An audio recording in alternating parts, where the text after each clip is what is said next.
welcome to this week's edition of France in Focus. I'm Hatier. We're currently at Lycée Bossuet Notre-Dame in Paris, where registration week is well underway. France's long summer holidays are over and la rentrée is upon us. It's back to school. But for many students in France, there'll be some significant changes this year, including the reintroduction of the 4-day week, drastically reduced class sizes, and a new focus on civic engagement. A new school year and a new routine. The 4-day week is back.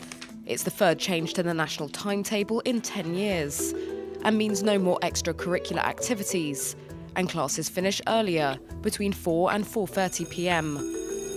To tackle the problem of student dropouts early on, the government wants to halve class sizes for pupils aged 6, 7 and 8 in high-priority districts. From the age of 6, children will do 1 dictation a day and begin learning the 4 operations of addition, subtraction, multiplication and division. Student evaluations will also be strengthened, with assessments for primary school pupils aged 6 and 7, as well as for 11-year-olds, and a final assessment for 15-year-olds. The focus is on civil and moral education. 8-year-olds are expected to learn the first verse of the French national anthem and should know how the French Parliament works by the age of 11. Finally, mobile phones will no longer be welcome. The National Assembly passed a law that bans devices from most primary and secondary schools.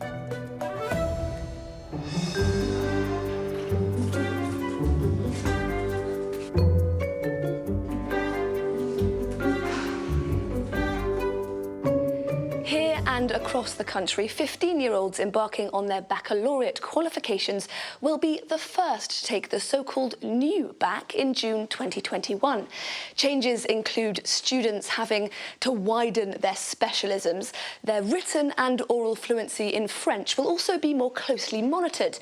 So what do students and their teachers make of the shake-up? These kids are 3 years from finishing high school, but the pressure could be on already. They're the first generation which will see the effects of French school reform and the new format baccalaureate in 2021. I'm not worried. Someone has to be first. We're kind of a test generation. Instead of taking one of the 3 science, economics or literature subject branches, pupils will specialise a lot more. What's more, instead of 7 final exams at the end of their last year, there'll be just 4, including 1 oral, with the others spread out over the course of pupils' final 2 years. It's something that split opinion. We'll now have to push hard over the whole year, while for the final exam before, you only had the pressure for a few months.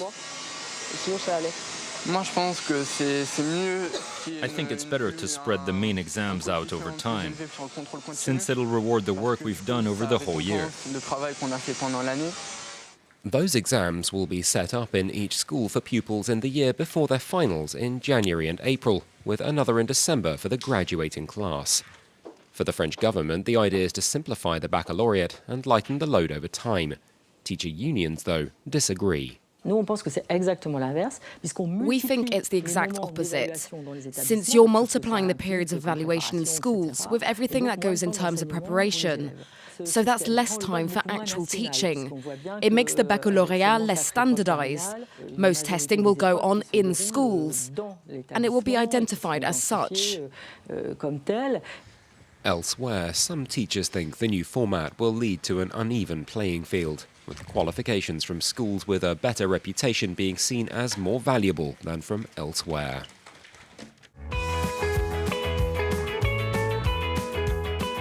Against this background of change, there is one constant: students' and teachers' reliance on textbooks to get them through the syllabus. We're joined now by Celia Rosentraub, director of the Hatier Publishing House. She's also the director of e-education at Hachette. So how exactly do textbooks get made? Who's in charge of their content? School textbooks are produced by educational publishers. They're actually authors who plan textbook projects. The authors are teachers, researchers and tutors who work together. There can be more than 15 authors working on the same school textbook who work alongside publishers. But as far as editorial independence is concerned, you're in charge of what goes in the textbooks. In France, the Minister of Education outlines the national curriculum. The minister sets what should be taught. After that, the publisher is free to interpretation within the national curriculum framework and works on specific teaching suggestions, which vary from textbook to textbook. Individual schools choose their own textbooks. Doesn't that lead to a situation where different students across the country are getting a very different education? No, it's quite the opposite, because educational publishers' role is really to translate the curriculum. A teacher would never choose a textbook that doesn't comply to the national curriculum. So the school textbook actually guarantees a level of standardization, because having school textbooks in classrooms and schools ensures that the curriculum is taught nationwide. It will be taught in different ways, but along the same guidelines. What would you say are the main challenges you face when putting together a new textbook? One of the biggest challenges nowadays is being able to cater to lots of different needs in one textbook. We especially try to support the pupil as well as the teacher. And we like to work on pupils' development to make sure that they become more independent and that there's a variety of exercises for pupils of all abilities. Finding this balance when working on a textbook is a particularly complicated and rigorous job. There's also obviously a digital element, because nowadays a textbook is far from the only teaching material in a classroom. There's an endless amount of tools available for teachers and pupils. Now, we're all very familiar with paper textbooks, with our predecessors' scribbles and doodles in the margin. Could that soon be a thing of the past? Are we moving to a full digital revolution? In France, there's generally a very strong attachment to school textbooks, particularly hard copies. Today, teachers tell us that they don't want to go all digital, and that the two formats, digital and hard copies, should be used to complement each other. The two formats serve very different purposes. You can review a lesson on paper, but having access to digitalized historical archives or a video is much more interesting than a photo in a textbook. Doing a lot of back-to-back maths exercises is more interesting in a digital format, but if you have to read a text and memorize it, teachers believe it's more efficient to do so with a hard copy, so teachers see digital learning as something that complements their teaching methods. Do you feel that textbooks have a responsibility to reflect political, ethical trends in wider society? The school textbook is not a political tool. It is a tool at the heart of society, because it's used by teachers, pupils, and their parents. But how do you decide what a French citizen is today? Of course, there are certain editorial decisions you have to make constantly. Again, on that front, we draw on programmes. There's a moral and civil curriculum that runs from primary school to the end of secondary school. We draw on fundamental pillars: citizenship, liberty, equality, fraternity. These are key values in French society. But you do think a part of your job is to reflect society as it's evolving? Yes, it's important, because the textbooks accompany pupils and stay with them throughout their education. So it's important to show, for example, on the issue of gender equality, that women can be mayors, councillors, MPs.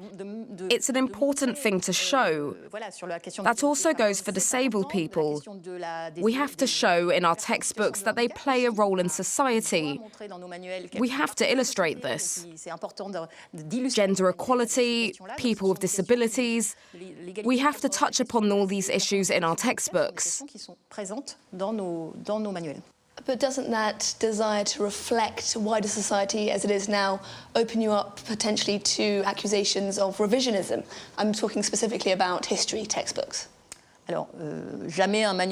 Educational publishers producing school textbooks have never been accused of revisionism. It's not possible. The publisher's job is to choose authors who are at the top of their profession, which means you'll never find revisionist ideas in a French school textbook. However, we do touch on some topics that remain sensitive, even if a substantial amount of time has passed, such as the Algerian War. We're cautious when we have to approach such subjects. We work with proofreaders and specialists on the particular subject. We have to be faultless.